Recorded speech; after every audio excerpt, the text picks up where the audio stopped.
எல்லாம் ரெடியா இருக்கு. நீ மட்டும் எழும்பிட்டேனா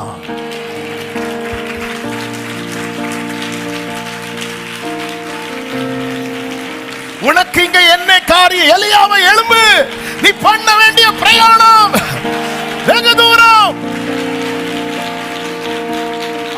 எதுக்காக விளக்க ஏற்றணும்? நான் எழும்பணும், நான் எழும்பணும். ஹல்லேலூயா, ஹல்லேலூயா.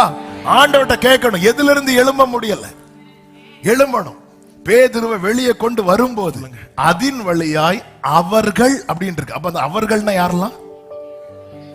பேதுருவும் தூதன். அப்ப உள்ள எப்படி வந்தார்?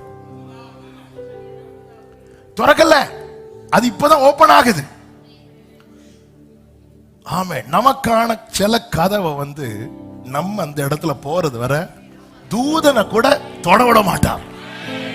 ஆமேன்னு சொல்லுங்க பார்க்கலாம். தூதனுக்கு எப்படி வேணாலும் வரலாம். ஹல்லேலூயா. தூதனுக்கு எப்படி வேணாலும் வரலாம். இந்த பூட்டிய அறைக்குள்ள தூதன் நிக்கிறான். மரியாள் வீட்டுல தூதன் காலிங் பெல் அடிச்சா வந்தார், ஹலோ போஸ்ட் அப்படியா? இல்ல, தூதனுக்கு எப்படி வேணாலும் வரலாம். ஆனா உனக்கு எப்படி வேணாலும் போகலாங்கிறது நியமம் கிடையாது. எந்த வழியா உன்னால பிரவேசிக்க முடியாது என்று உலகம் நினைக்குதோ அந்த பாதையில தான் கர்த்தர் உன்னை, நீ அந்த பக்கத்துல வரும்போது,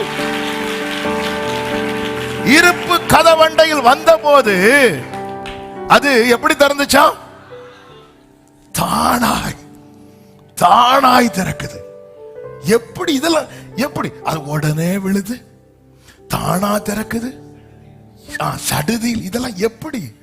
எழும்பு, எழும்பு. எழும்ப முடியலையா? அப்பா என் விளக்க ஏட்டுங்கப்பா. ஹல்லேலூயா.